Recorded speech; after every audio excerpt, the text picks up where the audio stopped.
నమస్తే welcome to four sides TV.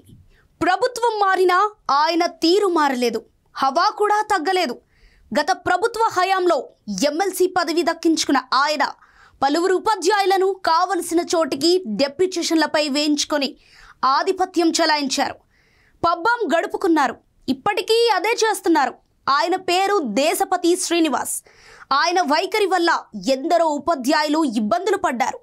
ప్రజాధనం వృధా అయింది, ఇప్పటికీ అవుతోంది. అయినప్పటికీ కొత్తగా అధికార పగ్గాలు చేపట్టిన కాంగ్రెస్ ప్రభుత్వం పట్టించుకోకపోవడంతో విడ్డూరంగా ఉంది. మరోవైపు ప్రభుత్వ ఉద్యోగ నియామకాల కోసం ఏళ్ల తరబడి ఎదురు చూస్తున్న అభ్యర్థులకు అన్యాయం జరుగుతోంది.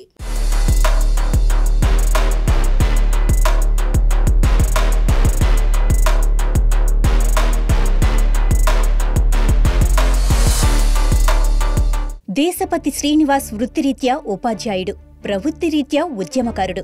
తెలంగాణ ఉద్యమం కారణంగా బాగా వెలుగులోకొచ్చారు.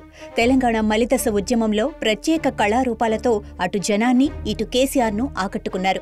తెలంగాణ రాష్ట్రం ఏర్పడిన తర్వాత 2014 నుండి 2023 మార్చి 8 వరకు ముఖ్యమంత్రి కేసీఆర్ ఓఎస్టీగా పనిచేశారు. అనంతరం బీఆర్ఎస్ పార్టీ ఎమ్మెల్సీగా ఎన్నికయ్యారు. ఇదంతా బానే ఉన్నప్పటికీ సీఎం ఓఎస్టీగా ఉన్న పలుకుబడిని ఉపయోగించుకొని తనకు కావలసిన ఉపాధ్యాయులను డిపెప్ ఎస్సీఈఆర్టీలకు డెప్యుటేషన్లపై వేయించుకున్నారని, రాష్ట్ర వ్యాప్తంగా ఉపాధ్యాయులను వేధింపులకు గురిచేశారన్న అభియోగాలున్నాయి. మరోవైపు డిపెప్ ఎస్సీఈఆర్టీలలో డిప్యుటేషన్లపై నియమితులైన వారు సరిగా పనిచేయటం లేదని, 2 చోట్ల వేతన భత్యాలు తీసుకుంటున్నారని ఉపాధ్యాయ వర్గాలు చెబుతున్నాయి. డిప్యుటేషన్ పేరుతో దాదాపు 15 ఏళ్లుగా సరిగా స్కూలుకు వెళ్లని పెద్దపల్లి ఎల్ఎఫ్ఎల్ హెచ్ఎం సువర్ణ వినాయక్ వ్యవహారం విస్తుగొలుపుతోంది. ఆమె ఏకంగా డిప్యుటేషన్ పేరుతో దుబాయ్ వెళ్లిపోయారని అంటున్నారు. ఇదెలా సాధ్యమైందో అంతుపట్టడం లేదు. గత ప్రభుత్వ పెద్దల అండదండలతో దేశపతి శ్రీనివాస్ 2008 నుండి డిపెప్ పేరుతో మొదలుపెట్టిన డిప్యుటేషన్ల వ్యవహారం తర్వాత ఎస్సీఈఆర్టీ రాష్ట్రీయ మాధ్యమిక శిక్షా Abhiyan model school state institute of educational technology వరకు విస్తరించిందని ఉపాధ్యాయ వర్గాలు చెబుతున్నాయి.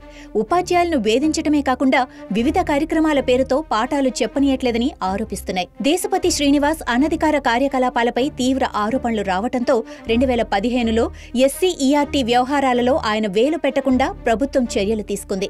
తెలుగు మహాసభల సమయంలో మళ్లీ ఆయన హవా మొదలైంది. ఎస్సీఈఆర్టీ పేరుతో ఆయన అధికార దుర్వినియోగాన్ని అటు యూనియన్లు ఇటు ఉపాధ్యాయులు వ్యతిరేకించినప్పటికీ ప్రభుత్వం పట్టించుకోలేదు. దీంతో పదుల సంఖ్యలో ఉపాధ్యాయులను ఎస్సీఈఆర్టీలోనూ ఇతర విద్యా సంబంధిత సంస్థలలో నియమించే స్థితికి చేరుకున్నారు. ప్రభుత్వ ఉద్యోగులను డిప్యుటేషన్పై 5 ఏళ్లకు మించి కొనసాగించకూడదన్న నిబంధన ఉన్నప్పటికీ చాలా మంది ఇప్పటికీ కొనసాగుతున్నారు. ఇలా 8 ఏళ్లకు మించి డిప్యుటేషన్లపై కొనసాగుతున్న వారిలో ఆదిలాబాద్కు చెందిన ఏ ఉషారాణి, కరీంనగర్కు చెందిన పి మాధవి ఉన్నారని చెబుతున్నారు. ఇక రంగారెడ్డి మోడల్ స్కూల్స్ లో పీజీటీగా పనిచేస్తున్న ఏ శారద భర్త సురేష్ బీఆర్ఎస్ ఎంపీ జోగిని సంతోష్ కుమార్ కు సన్నిహితుడు కావడంతోనూ ఆమె పోస్టును ఏకంగా అబ్సార్బ్ చేశారు. మోడల్ స్కూల్ సొసైటీ నుండి ఉద్యోగంలోకి వచ్చిన 2 ఏళ్లకే నిబంధనలకు విరుద్ధంగా ఇలా చేశారని చెబుతున్నారు. దేశపతి శ్రీనివాస్ వ్యవహారం ఇంతటితో ఆగలేదు. 2023 జూన్లో డైరెక్టర్ ఆఫ్ స్కూల్ ఎడ్యుకేషన్ అనుమతి లేకుండానే ఎస్సీఈఆర్టీ డైరెక్టర్ ద్వారా 4 ఉపాధ్యాయులను ఎస్సీఈఆర్టీకి డిప్యుటేషన్లపై తీసుకువచ్చారని తెలుస్తోంది. వీరిలో రంగారెడ్డికి చెందిన ఎం అరుణశ్రీ, సంగారెడ్డికి చెందిన కె శ్రీధరాచార్యులు, మంచిర్యాలకు చెందిన జి త్రివేణి, వికారాబాద్కు చెందిన మంగతయారమ్మ ఉన్నారంటున్నారు. వీరంతా 2011 నుండి వివిధ ప్రోగ్రాంలలో దేశపతితో కలిసి పనిచేశారని తెలుస్తోంది. ఇలా డిప్యుటేషన్లపై వచ్చిన వారి జాబితాలో చాలా మందే ఉన్నారు. కంటిన్యూ ప్రొఫెషనల్ డెవలప్మెంట్ పేరుతో మరో 8 మందిని తీసుకొచ్చారని చెబుతున్నారు. వీరిలో హైదరాబాద్కు చెందిన ఇఫ్తిక్రుద్దీన్, యాదాద్రికి చెందిన సివి హరికృష్ణ ఉన్నారు.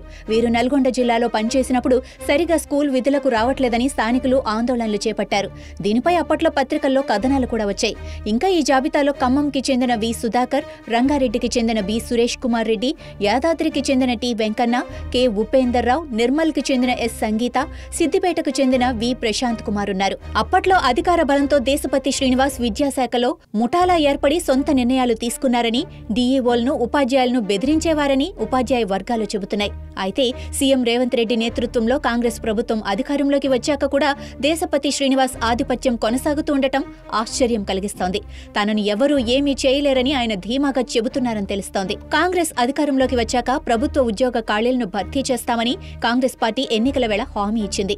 అధికారంలోకి వచ్చిన మొదటి ఏడాదిలోనే 2 విడతల్లో 2 లక్షల ఉద్యోగాలను పబ్లిక్ సర్వీస్ కమిషన్ ద్వారా భర్తీ చేస్తామని మేనిఫెస్టోలో హామీ ఇచ్చింది. ఈ నేపథ్యంలో ఇప్పటికీ ఉపాధ్యాయుల డిప్యూటేషన్లను ఎందుకు కొనసాగుతున్నాయి? ఎమ్మెల్సీ దేశపతిని ఎందుకు కట్టడి చేయటం లేదన్న ప్రశ్నలు తలెత్తుతున్నాయి. సీఎం రేవంత్ రెడ్డి దీనిపై ఎలా స్పందిస్తారో వేచి చూడాలి.